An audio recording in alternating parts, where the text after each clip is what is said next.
Yeah, and today we're going to talk about very important and interesting things, such as Make API. So the plan for today will be to discuss quickly and briefly generic our general options on how to work with the scenarios backup and restore, which you probably already know, but anyways, should be useful for you. Then we will touch the operations count and execution time of the scenarios, which again you might need to see somewhere or like pull and know um, for whatever reason. I just worked on this for a couple of customers, so just want to share real quick how you can achieve it in general, right? And then we going to check again the scenario status and logs, which is super close to this operation count thing. I want to show you one quick thing that will be like a great bonus for you because for whatever reason we haven't touched this for years, and I don't know why, but it will be the invitation process. So we actually found interesting way to invite the users without sharing your invite link, and I'll show you how it works. I just got a question from one of the guys, right? And I what I've just done is actually I just reverse engineered a bit the process and find a super fancy way to invite people to your custom app, which should be really useful for you. Then we will briefly talk about scenario cloning API thing or features, and we also go into discuss the um, actually fancy way to connect scenario A to B, which didn't work before. And I will probably need to even switch account for this, but we'll see.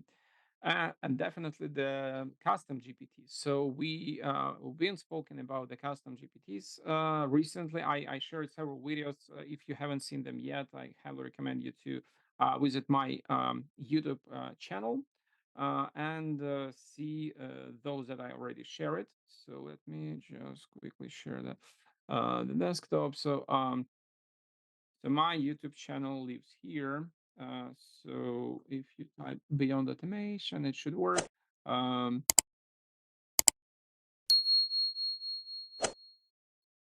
Yeah. So beyond automation with Alex, I will post it in a chat so you can find it by just typing like make.com course or something like this. So here recently I shared a couple of videos about the ChatGPT.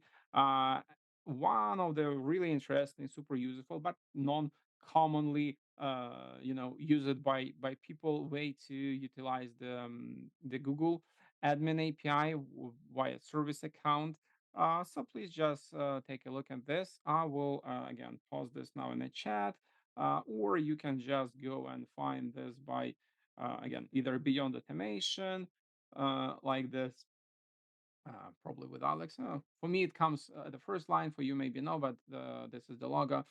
Or just make.com course should be again you should see my that thing. So make course from beyond automation. So check out these videos. Should be super useful. And let's go to the topic of today's session. It will be mostly make API, and then we go to ChatGPT on how to connect all these pieces together. So, real quick, for those who don't know, Make has a really great API. You can just type makeapi.com API docs. So you should get to this page where you will be able to see all the documentation. So in most of the cases, probably you will work with the scenarios API, which everything about your scenario. And let's start going by our plan. So I want to quickly touch a couple of steps on how Make API works and how you may work with your scenario. So these modules that you might see here are a bit custom one because it was created like a long time ago, but the idea is still the same. So you can go currently, right, and get use this module. So it calls get scenario blueprint, and the API for it calls blueprints, right? So get scenario blueprint, super simple API call where you just do a get request to your scenario by ID and blueprint. This blueprint ID is an optional thing because this is the version, right? So you when you try to restore your scenario, you will have a version. So this will be the version. So it's not required. That generally you just call scenario ID blueprint, and that returns you the blueprint, which is JSON. So similar to what you have here when you copy the module, and super similar to export blueprint stuff, but right into in the module. So if we jump to this module, right? So say I have this scenario that calls, oh, sorry, it has ID of 2020 something. I copy the scenario ID. I will just need to make sure my connection is working. And if it's not, we're going to select a different one and try to run it. So it executed. And because here I set my option in JSON file, so you have several options how to return it depending on your goals and things. That returned as a object was parsed by module, right? Oh, sorry, no, this was actually returned by JSON file binary. So this is like a file thing, like a data that you can map, upload to Google Drive or something. In my case, what I do here, I upload this file, as you see, to the GitHub. I actually use toString to convert it to text because I prefer to have it as a text. But there are several options to do it. So super general thing that I want to let you know if you don't know yet. It's by creating scenario and updating the scenario, or do we call it patch? Probably update still. Let me double check. Yeah. So what we do here by creating scenario or updating scenario, usually we mean pushing the blueprint property, as you can see here. So it's a blueprint property, and it's escape JSON for our whole scenario, right? Because it's a property and the JSON should stay valid. We need to escape it because it's like a piece of a text, literally piece of a JSON text, which is escaped, and it represents the whole scenario. So if you go to this text again, you will see super similar things to what you have in export. So if I will say go to any scenario, let's make it smaller to not have like many modules. Uh, oops. And if you go into export it, you will be able to see it, right? So say, yeah, we have a couple of modules, so export the blueprint. And then if you go and open this in any preview thing, you will see something like this. So see how familiar is the structure of this thing. So you have a name, you have a flow with all your modules here. And in the end of the scenario, you have a metadata with the properties, such as all this thing like sequential. Do you see this DLQs, data logs? It's actually scenario settings. Plus somewhere here, we should have the settings for. Oh, actually, when you export it, I believe, yeah, when it's interesting. When you export it, you have the blueprint, but you don't have another property that required, and this is the schedule. The scheduling. So if you go to the again API doc, you will see that blueprint uh, is containing this scheduled parameters. It's should be somewhere here.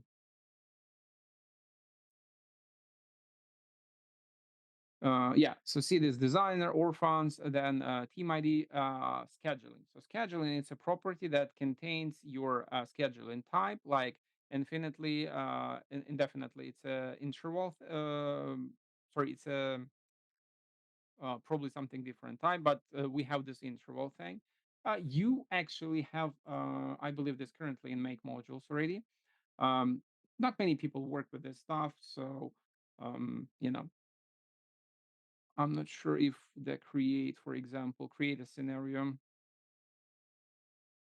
has it. But when you go into download your scenario, as we say JSON string instead of JSON file, we going to see it. So I don't want to stop on each and every piece, right? On this, I just want to give you general understanding. So this is your scenario blueprint. This is actually this scenario, right? Just by ID. And in the end, we going to have, see this here, the interval of the scenario type, and so on. So that's what you use to give another like a property thing to let your scenario or make system actually to understand how scenario should be scheduled. So the point of updating a scenario remotely or creating scenario remotely is technically just pushing this JSON uh, text to make API endpoint. And that's what I've done, for example, in this system, right? It was actually a prototype, which later become in a like a whole script thing. So I created in one of my projects or products. I actually created the synchronization tool that helps to synchronize make from the make account, everything from make account to the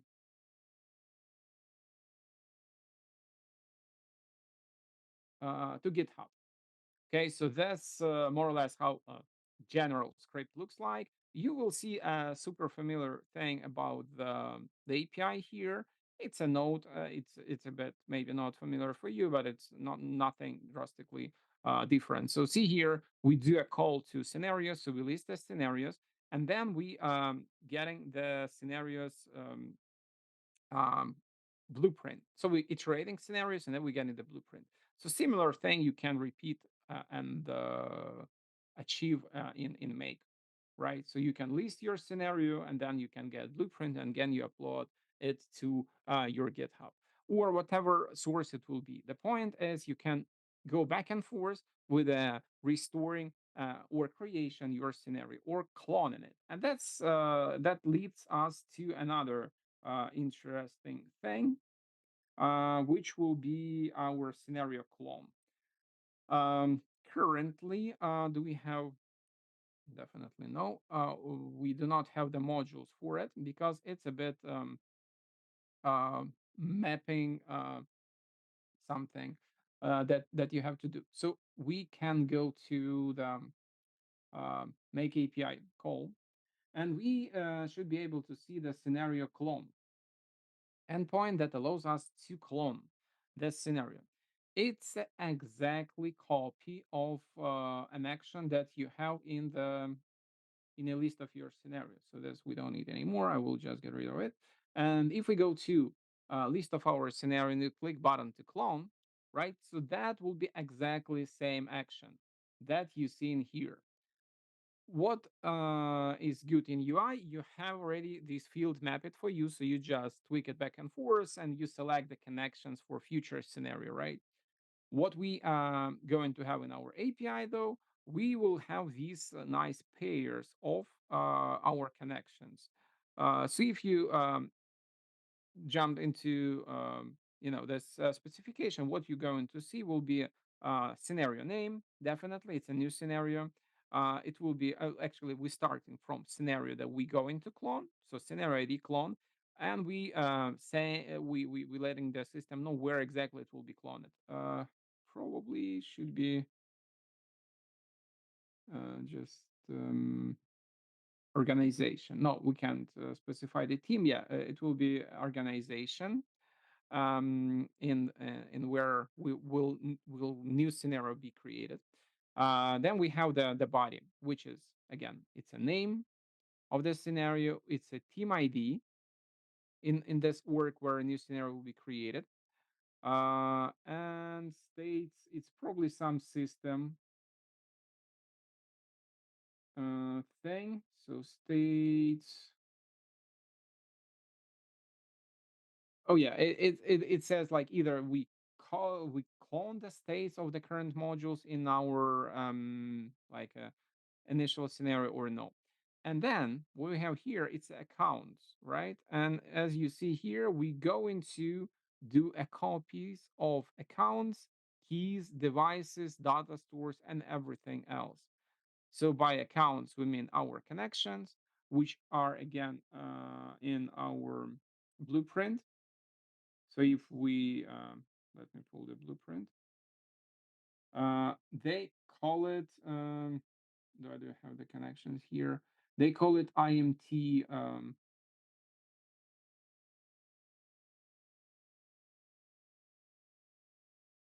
thing. Yeah, it's a router, actions, and data. Doesn't have a connection. It's again HTTP.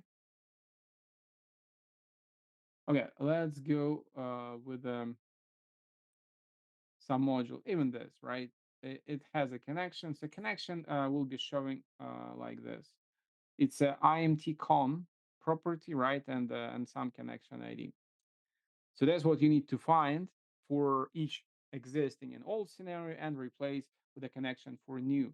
For the webhooks, it will be hook ID. So see, I just copying the webhook module.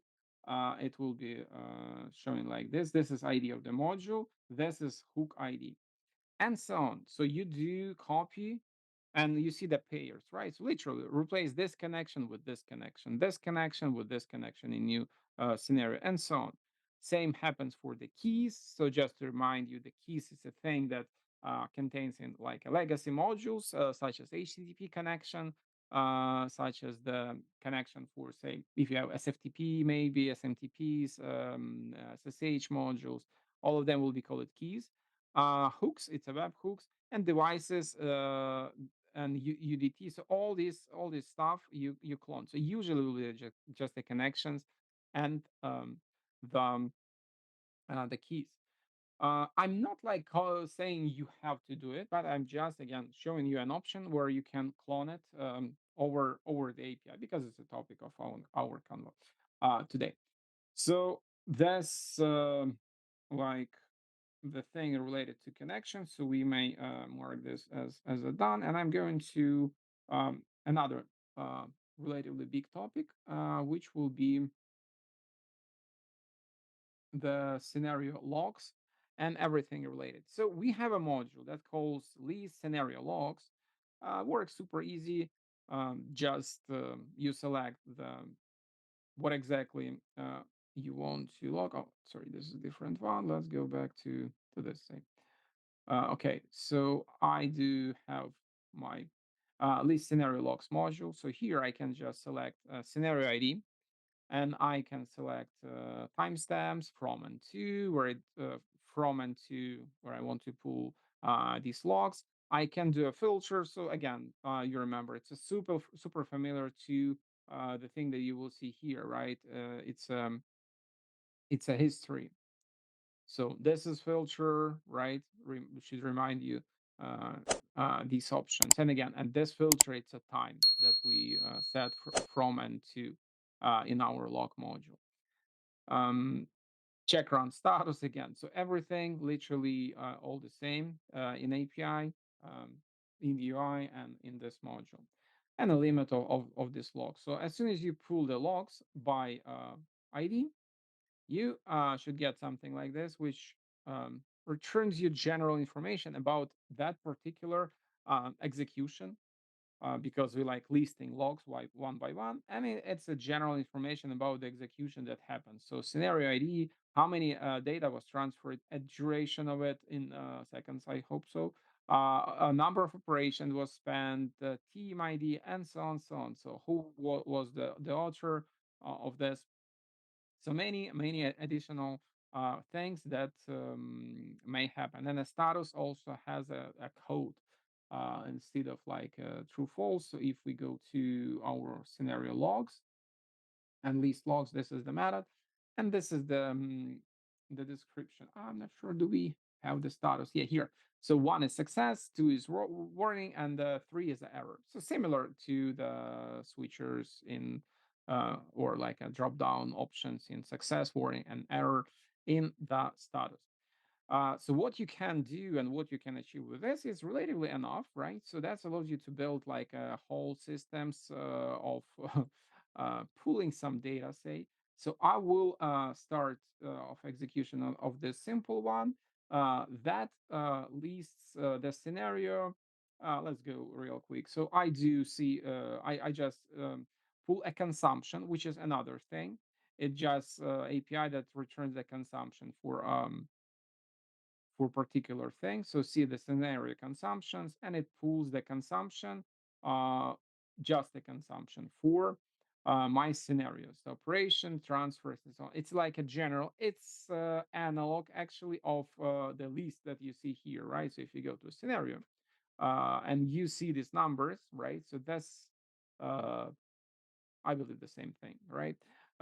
So we have data transfers, operations, and scenario ID itself. So two of these parameters, like from your dashboard, and this will be equal to your building cycle data for that particular scenario. In this module, what I do here, I do list scenarios again by team ID, nothing more. And I do like a mapping of a scenario name with a scenario ID and a data. So then I do a couple of aggregations here, like pulling this name of the scenario, ID, consumption. So like relatively simple mapping with a get map. And here I do same with the operations. And finally, this goes to this type of text, like a name, ID, and consumption, and this goes with with the total operations that we count, and then we put this all together. That forms a thing like this. So we have a total usage, that operation. We have name of breakdown per scenario, and then we have a name of the scenario. Then we have consumption for each of these guys. Okay, so maybe yeah, that's how it works. This one though, I will run it first because it takes some time.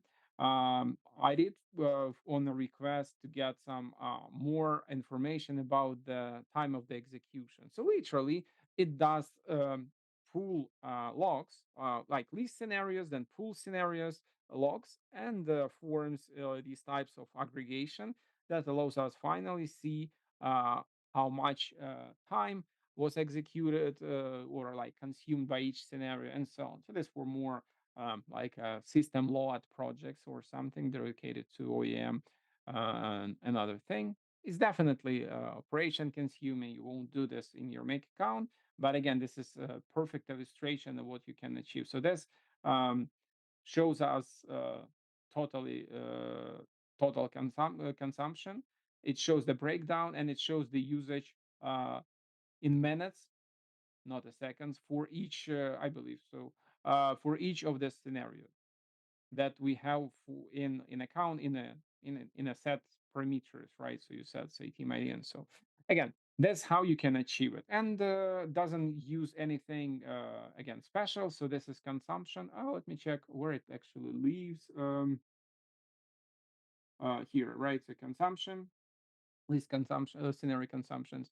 And then we have a couple of things. I did use list scenarios as previously, and these like list logs, I use it just because we didn't have these modules at this time. So this make API call modules, so see with its limits. And so it's like using logs here and there in a different um, like a composition or a different order just to obtain needed parameters and aggregate this by team by so and yeah, so this again more or less should allow you to understand that you can technically pull information for each of your scenario, and then from this info you can have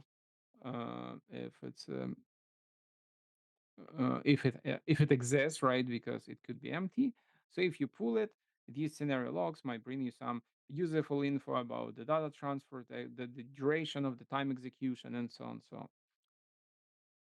okay, and with this one, we go to yeah, so we kind of closed the question about the operations count and the logs. So now I want to move to interesting things because this was kind of a bit of preview of the things that going to happen. And yeah, let's talk about the invitation. So for a long time, unless you know it already, right? For me, it was a bit interesting thing. So if I go to my installed app, it's actually not a good example because I got this market IO thing, and ton of applications installed at once. Um, and I do afraid they actually did the same because now I try to remember how these applications was installed. I just got the API key and I was invited. Yeah, so this actually used the same mechanism as I'm going to show you. So what we need to do, we need to get the API key from the our user, right? So say this account is a user, and I do have another account that has say my application. So we go back to list of apps. So let's find something. So I do have uh, say follow up boss development version that I created for um, one of the users. So I do have here my invite link and so on. So what I have to do is to build this type of call. Let me see if I save it this one. If not, we're going to build it from scratch, so it's not uh, too big deal. So we do have, yeah, definitely. We do have it like this. Let's take this one. So we need to make API call. It will be even easier to remember. Yeah, the worst thing in this is find the trigger. Um, So we select a connection. So I presume that you already have the user API key and you created a connection. So you don't need me for this, hopefully. And what we're going to do will be this. So this is the steps that we need to repeat. So what we need to do is to call, this is the most secret info, right? So we just need to call and do this. So our endpoint will be called V2 SDK apps invite. And here I'm going to put my ID, just this one from my invitation. So invites and ID. I do post call to this endpoint with these parameters. So see my thing spoiled the quotes. So make sure you were won't.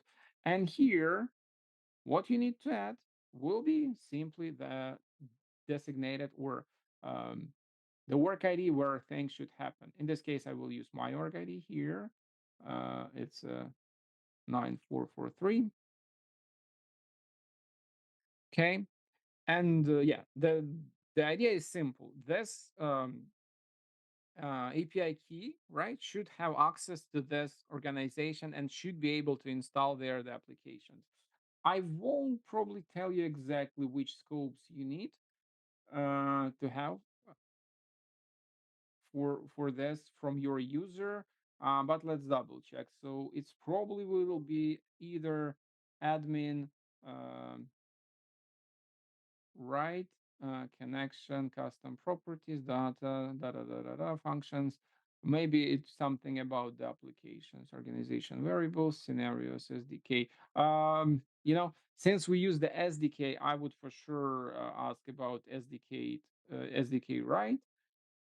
And it might be even it because yeah, probably this SDK uh, right should be it, but that user also has to be an admin because the only admin can install the applications into organization. So with this one, let's just push this bad guy there. So smart cell connection, we do have our ID. Again, it's SDK apps invites and ID, post call organization and a link. So you potentially can add it to multiple, but you got a point, right? So I run this. It's successfully executed. I do see app invite information, my follow up boss dev, blah, blah, blah. And now if I go to either a new scenario here or a list of installed applications, I should see this follow up boss already installed apps. Follow, let's call in boss. Yeah, if you type boss properly. Actually, it's here. The script doesn't work, but you see it, right? So it follow up boss here, and it will be definitely follow up, boss, invited thing. So I immediately automatically got it. So how it different? You just got a point, right? So you don't need to share your invite link, invitation link for everybody. You just ask the API key from the user with a hopefully SDK parameters. You can test it real quick. It's not a big deal, right? Hopefully just SDK, right? Should be enough. And yeah, you just do this call, done. And user has this application. So actually, that's what I've got from Market.io, right? Long time ago, they did like whatever sale or something, and I just give them the API key of this org, and I got all of these things installed into my account at once. Okay, so then we go to scenario to be connection. That will work for you only if you have, I believe, so if you have only inputs. Let's see. So on demand, yeah. So what I want to do with this one is to show you. So we have run scenario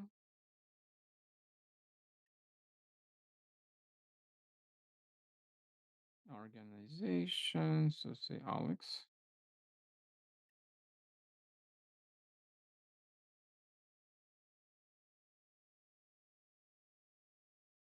Yeah. So this like scenario list, but whatever.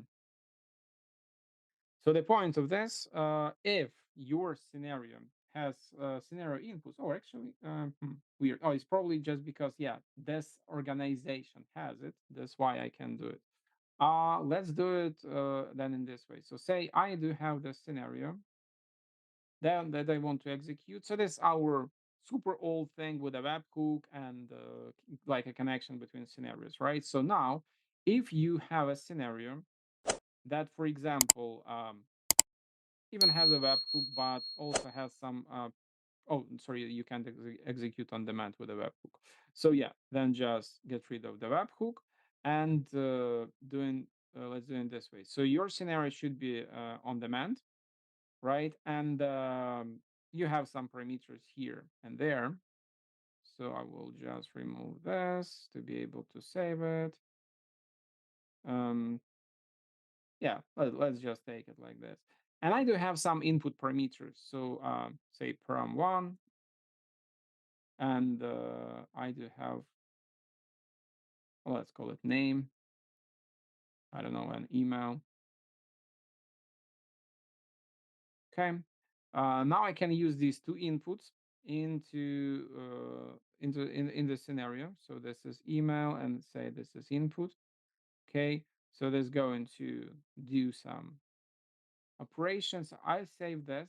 So now it's set on demand. I copy scenario URL. URL 59. Super rare. I can probably sell it. So scenario ID is 59, and that now should pull my properties. So see here, right? Because my scenario has inputs and I set it execute on demand, I now can push something to my scenario to be executed. And as soon as I run this module, if everything okay and you have proper connection and so on, right, and you're able to execute the scenario, so you got a point. My actual API key here, see, it says doesn't support scenario run. I do have probably one with a scenario run. This one should work. This is addition to API, so my API key didn't have it yet. Okay, so now the data confirmed confidential. This is a bit different story, but you got a point, right? So now my scenario should be executed on demand like this with my two properties in it. So you see 1, 2, 3, and should be yeah, and 1, 2, 3, 4, 5. So that's this is the thing that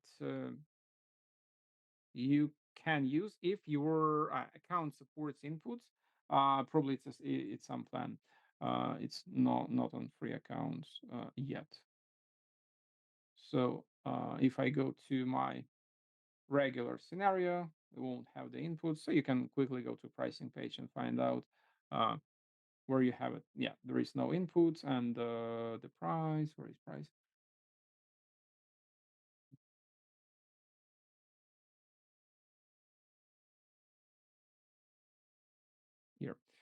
So if we go to pricing page, it probably will be like mm, hopefully not a team, but maybe pro.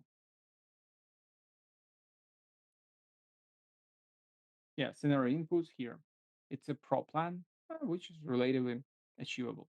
So with this one, you can get rid of your webhook and HTTP thing, right, and execute it. The only caveat of this that scenario inputs options currently do not have output, so you can execute such scenario, but you can't get anything back from it. So as soon as scenario will be executed, you will just get something like, okay, thank you so much.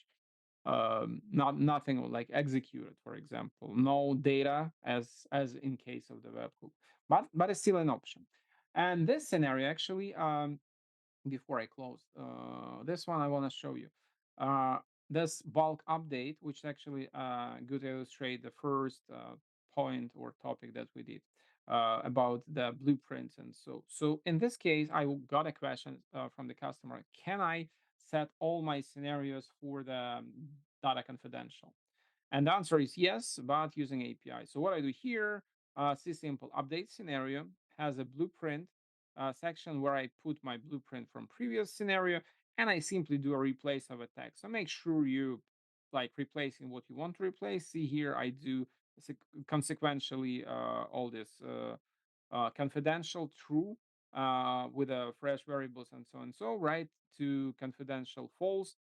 So that means it will update scenarios from true to false, so several scenarios.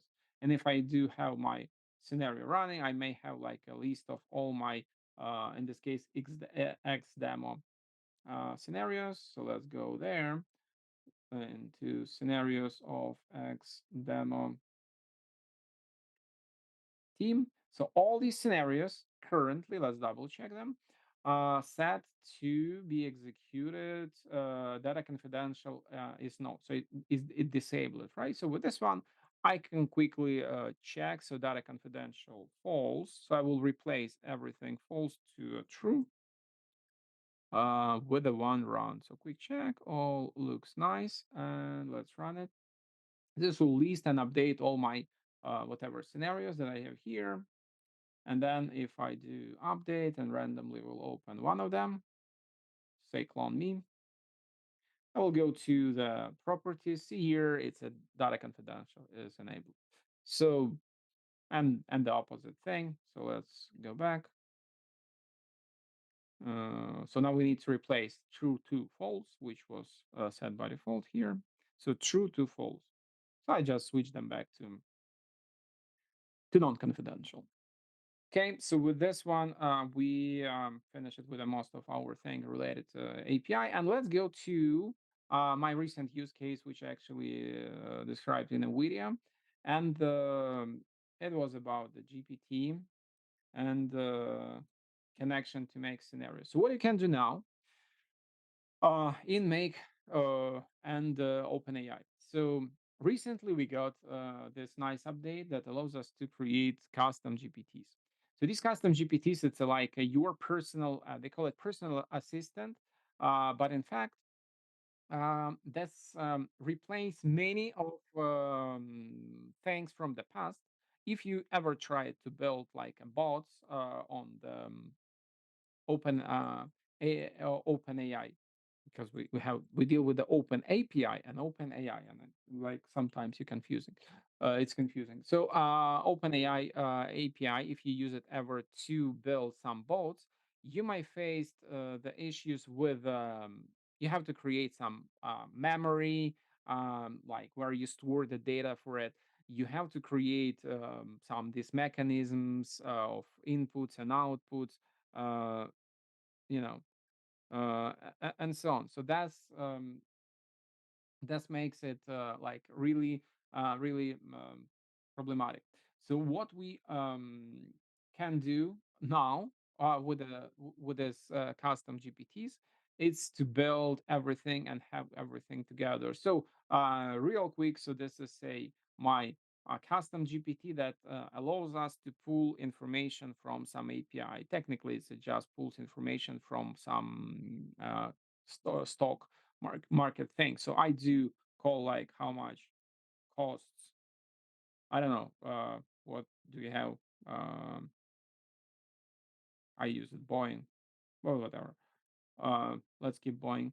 Um, and it goes to, first of all, it does like a one completion or um, test or like it's like one chat query to chat gpt regular, more or less, right? It works with this query that you send.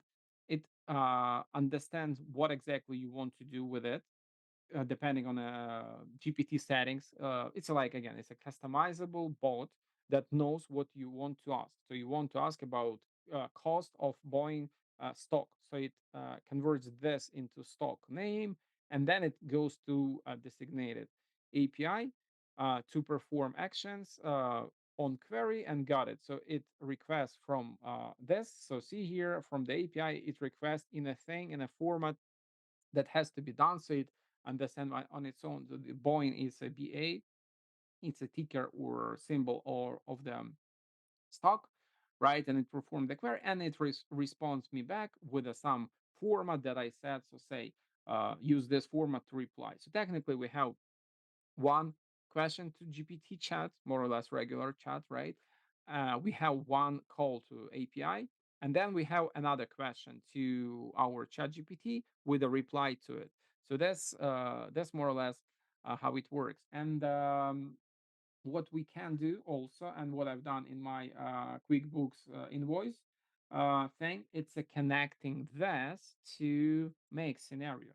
So what we have with this one, it's a whole make scenario, right? That accepts the webhook in some format, performs actions with a inventory in QuickBooks, and replies something back. So I have two scenarios and two bots because I did the one for the video. So we will need to find out which is which. So that calls QuickBooks Invoice Wizard. In configuration, I do see my make, and I just need to find out if this webhook is okay. So it's a ZWSW, and let's double check. So yeah, exactly, we got it from like from the first take. So I go back to my bot here and I ask it to parse the invoice. This is what I've done into, again, in the video, so you may go and go with the more details. So for now we go into, just quickly check it. So this is the invoice that I have, okay, with the inventory, and I just put this invoice here. And I can even not say anything because it knows that this is the instructed to process my invoices. So what should happen now? The chat gpt technically with the new capabilities of working with the documents, scanning and ocring or performing the text recognition on this pdf. It recognizes what exactly should be done, okay. That's interesting because probably it didn't recognize it. But let's see. Oh no, no, no. It's yeah, it looks okay. Let's see. So we do test to our QuickBooks. It should be called. Yeah, and I do see the execution in here, right? So we did send the invoice in a format that I instructed that thing to send. So it recognized three items. It sent it, and the QuickBooks, everything was processed, and we replied back. So how to achieve it? So see here, right? So it says already with a vendor ID, this vendor from my QuickBooks ID, right? So that GPT doesn't know that this vendor exists and this ID for sure. Um, so with this configuration, to not keep you too much with it, so what you do, you potentially can go with a create and create a new chat gpt on your own, or you can configure it right at once here, at once in here. So give it a name, description, and instructions. So instructions should look like more or less the how it calls prompt engineering thing, right? So it should be a special prompt where you instruct the thing how to do it. So that first part was generated by when I created it, like from here. So when you start with the building in the GPT, it asks like, let's give it a name, let's give it the logo, let's give it what it will do. right? So, and this was generated. That's these things. This what I instructed it to do. So first we have rules. So before running action, tell the user blah blah blah. Then we have instruction for QuickBooks Invoice Wizard. So tell the user that you checking the invoices. Use action that we have in here in our connection thing. So use particular action to do a call and return a response from API received in this format, right? So and you do see it returns me a vendor, and it returns me the item, and so on, so on. Oh, sorry. This is the example on how to send it. So this example of exactly structure that I expect in my make scenario in here, right? So this is what I set it to do. So set it vendor, like vendor, a name, then items, and here example of structure of my future item thing that my scenario expect. And here I have the API settings. So quickly to API settings, it's that's called Open API, no Open AI. Open API, nothing common. So Open API, it's a universal specification that's called Swagger file or whatever. Um, um, Sometimes, so the Open API specification, it's a specification that literally explains your whatever system on how to perform API call. So this kind of your analog of make module to execute the thing, right? It could be analog of what do you say, like a CURL or something, but in a way bigger format. Because usually when you work with APIs and these big API documentation, it will be either like a Postman collection that you use it to see maybe, or it will be this Swagger file or Open API file or something that you can have in a JSON format like here, or it could be an open, they call it in YAML format, right? So I can now currently, when I did this on my YouTube videos, and so there was an option to add several actions. So now you can add several actions, and you have examples. So this is JSON format. See here, right? So OpenAI, Open API JSON format. This is the YAML format. So relatively similar, has own structure, rules, and everything. And as you see here from this text, it automatically recognizes endpoints. Oh, and actually you can even do a test, which is super nice.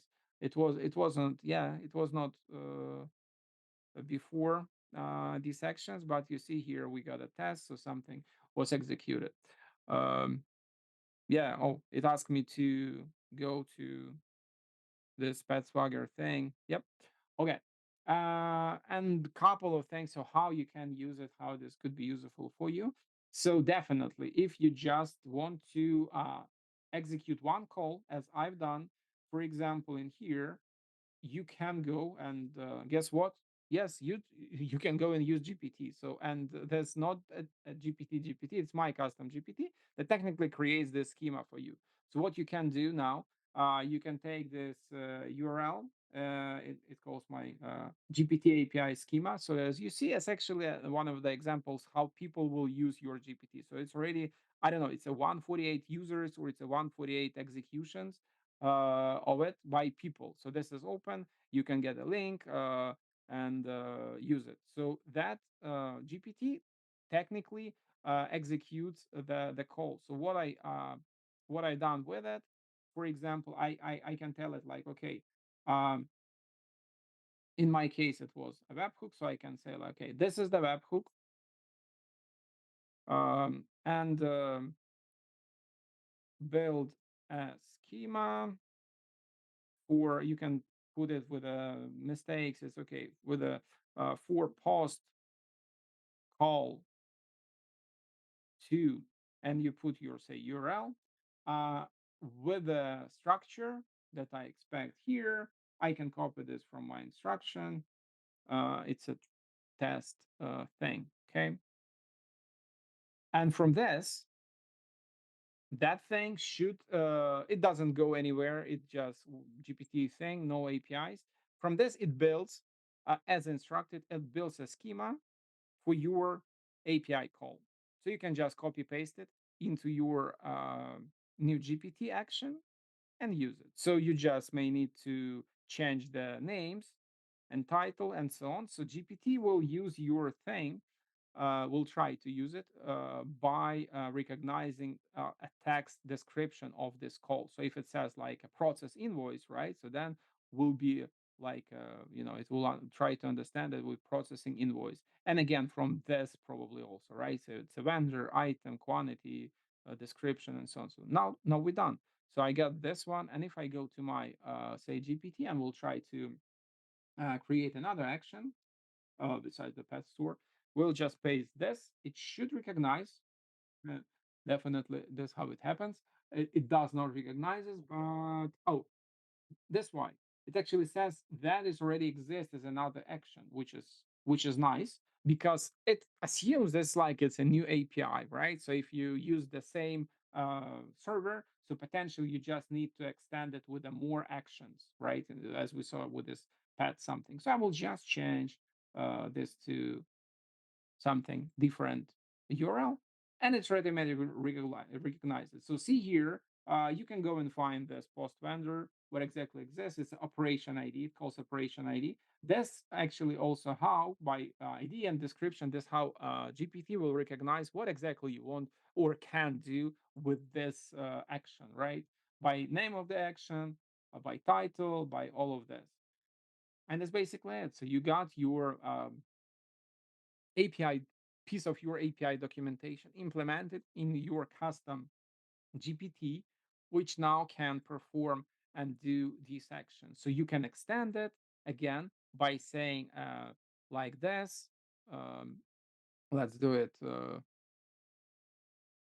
with a couple of actions. So say um, build a schema for post call to this with a something and with a get call to, and again I just paste this. I should have common base, for example. So let's call it, say, demo.com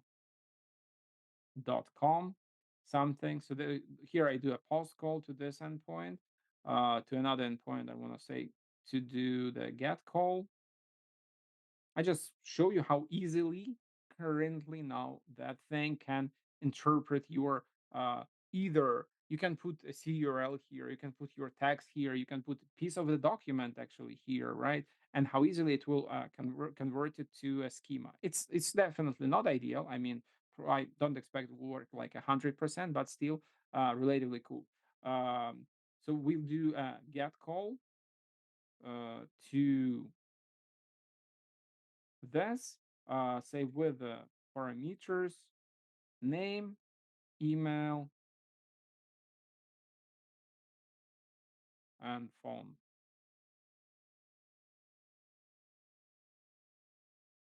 Let's call it F name just to see. That's it. So now it should generate already two actions because it automatically will generate a schema for us with the two paths, with the two descriptions that you can put into your GPT. So this basically an idea and the things that I wanted to share with you and how you can achieve uh, interesting things using the GPT. How to can how to you can use Make for it, and yeah, the rest is just your inspiration and so on.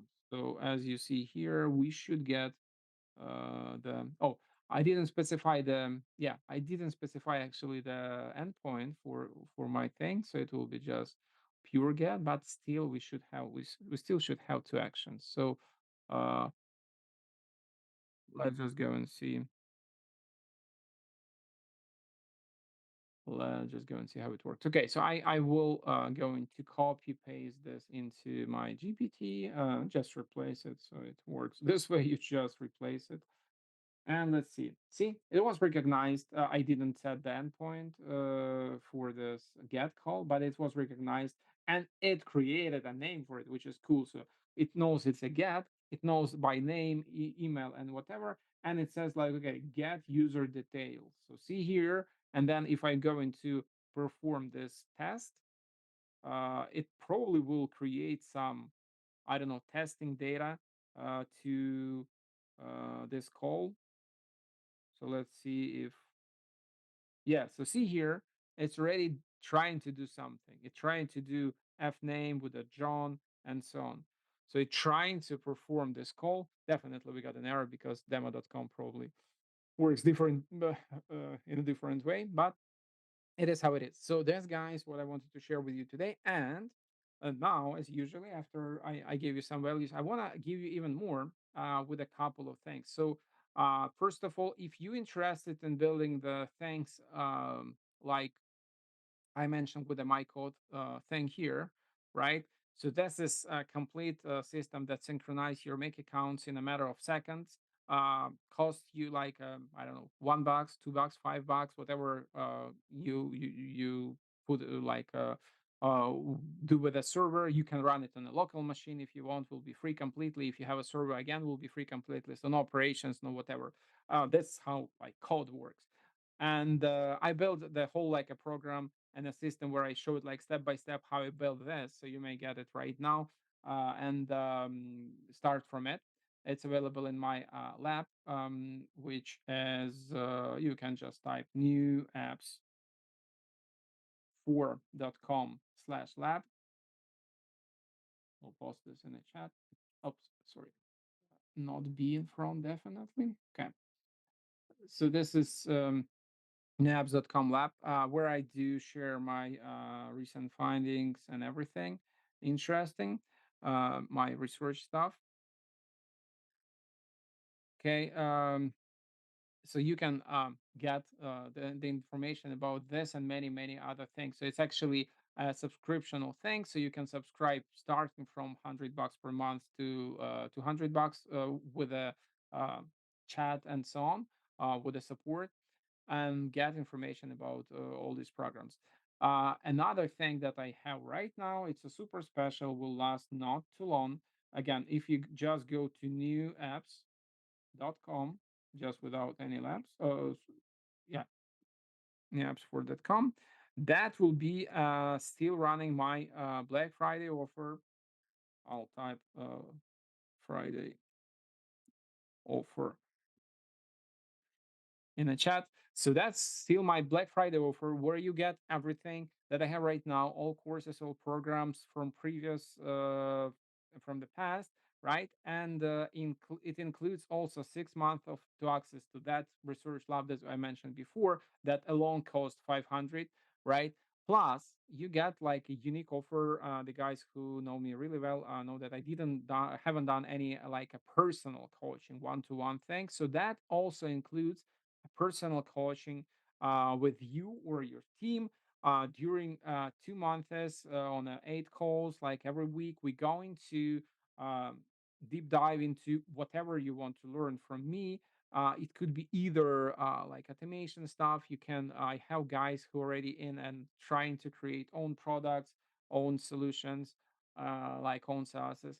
And I will be glad to help you with this one with all my knowledge and do additional research for you, do some additional findings, and share whatever I have. And that's for a super short period of time. I still have one place for early bird special because the Black Friday technically starts tomorrow, and there's still a 9.99. So this is like a impossible price. I won't do anymore. The second tier will start from the we will have 5 spots for 14.99. So if you plan to do it, I mean, this is great opportunity for sure because you will just get like impossible and unbelievable option that I haven't done before. So technically, if in the worst case scenario you just get 8 personal one-on-one calls with me, which alone costs like way, way, way more than this price. I'm not speaking about everything else, all these Slack channels, support, and so on. So highly recommend to get this spot that left, right, for 9.99. It could be used like anytime. I mean, in reasonably like not 10 years, but I mean during the next year. It doesn't mean you have to use it from tomorrow or like you waste your December. So it can be used from January, which I completely understand if you will choose to do it. And yeah, that's basically it. Let's go to your questions now. I do see one from only about the plans to work with a conversation feature GPT, allow back and forth conversation via API with a memory key. Technically, it's already in. It's already in. It's available. So this is your everything with a it works with the conversations, right? So if you want to use GPTs, right, interface. If you don't want to use GPT interface, you can potentially go and create something on your own. I do have a quick example of the thing. So, but that will be a code. First of all, right now we will have a code. Later on, we already working, as I know, our developers, my colleagues working on the modules. So potentially that should be like executions or runs of modules that you may implement and do uh, things over make. But in general, I can quickly show you how it works. We create let me see if this is the one. API demo data. It should be assistant create. Not fetch. It's a function. Yeah. So creating the assistant with the thing that we want to retrieve, and then we creating the thread. Uh, Let me scroll the way down. Yep.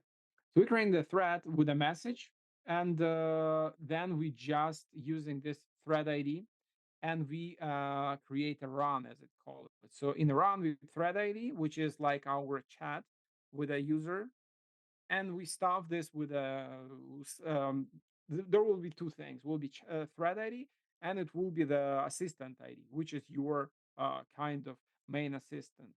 So how I envision this in make in future, potentially you will have to go to open AI um, account, and you will need to probably create your own assistant here just to have it and manage. Let me quickly get in.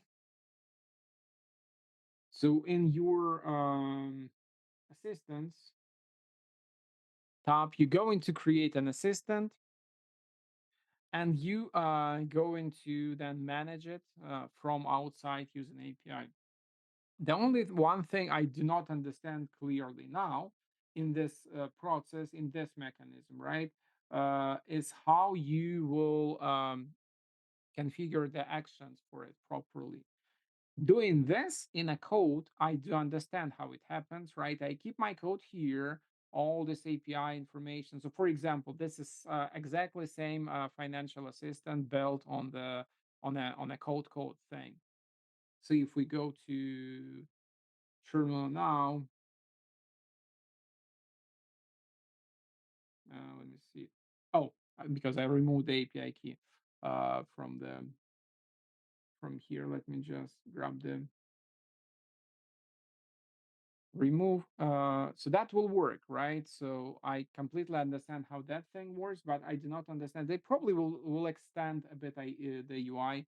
Then we will be able to do something. So for now, building multiple actions with the fancy APIs completely remotely, using just this interface to create assistant and then call it will be a bit tricky as for me. Yeah, so let me find my env. Okay, so let's try to do it once again. Okay, price for same Boeing, right? So, and now you see how it works step by step. So technically, we do a call to get reply, and now it knows about the its a system with a function.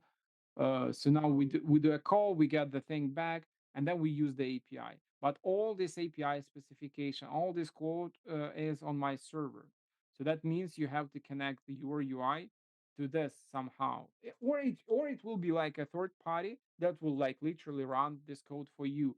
There are like plenty videos already in YouTube how to do it with a like additional I'd call it like a voice chat or something. Um, Not, it's not voice chat, but it's chat voice or something like this. There are like a tool similar to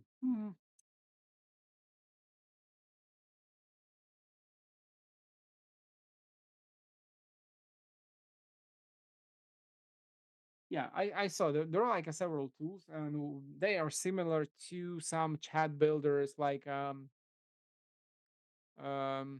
ManyChat, say, where you can configure the code stuff and you do it. So you can again go to Flutterflow or something where you can build the logic, where you can build the code a bit and keep this all together and put it into UI. So Make currently can execute the code, right? So you can go and do a query to do whatever you like in Make scenario, even right now with a make API call. So you just open like OpenAI, just disregard this thing. So say OpenAI, and you can do exactly what API allows you to do, right? So you can go to same OpenAI docs, find the API references, go to assistance. So this is everything available. So you can do a run, um, create a run. So this will be your thing. You even have the CURL for it. So what you do, right? So you have a thread, you have your assistant ID, and you push it. So to do a thread, again, create a thread, you do all this type of stuff and you can do all of this in make module. So you literally copy paste this, you go to your module and you put it into your body and so that will create a thread. Then you need to run this thread with your assistant, but there is no UI that you can like you potentially can go with a webhook and connect it and like use the same logic that I've done with my scenario for QuickBooks. But this is it. So is it anyhow answer your question? Because I again I do not understand for now with the current options. There is no option like to go and uh, put proper actions. I do understand actually. I do understand how you can add files because assistants now can get a file. So you can put files here, right? So you can go and put literally some file into your assistant, probably not supported extension. I'm not even sure what is this, but you got a point. Yeah, let's go to download. So for example, I can probably attach some JSON. Yeah. So I can go and attach like ton of files. I can go and put whatever instructions, names, select the models, and so but these functions currently I do not understand if they probably won't support any like a code or so. I do not understand how you add the like external APIs to it. So that's how it is. But if you just want to work with the files and do like a chat assistant thing, you technically can do it. So you create your assistant, you save it, you got your assistant ID, and you can go and use it. So if you go to again to docs and to references, your assistants and list assistants, that's how it will work. So your V1 assistants and the one is important is header open API beta. So then you go to your make, you put your another header here with the assistant V1.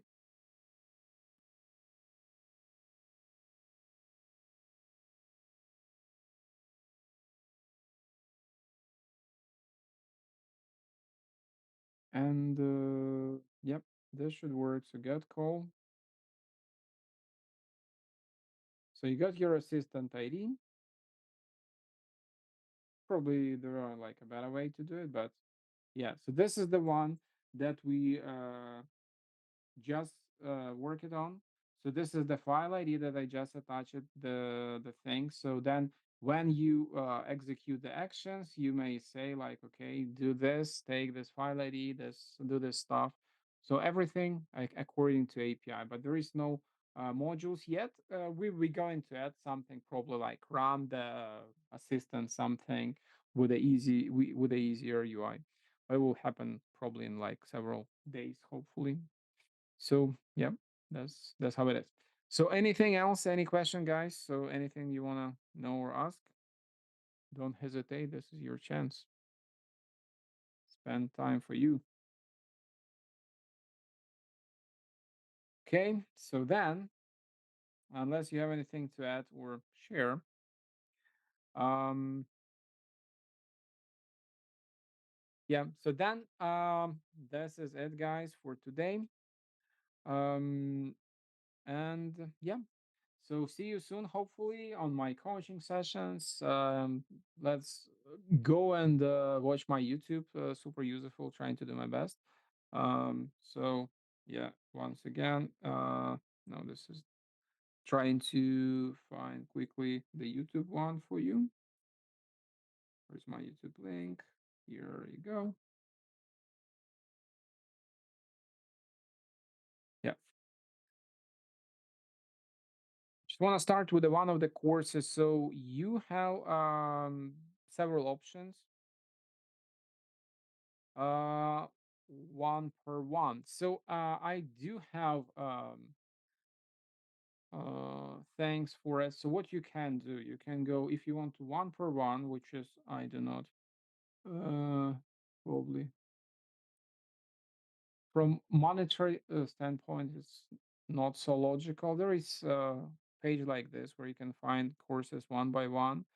The best value option for now, again, will be just go to newapps4.com for 9.99. You will get everything like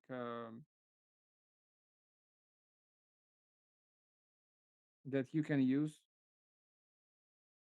with unlimited access to courses.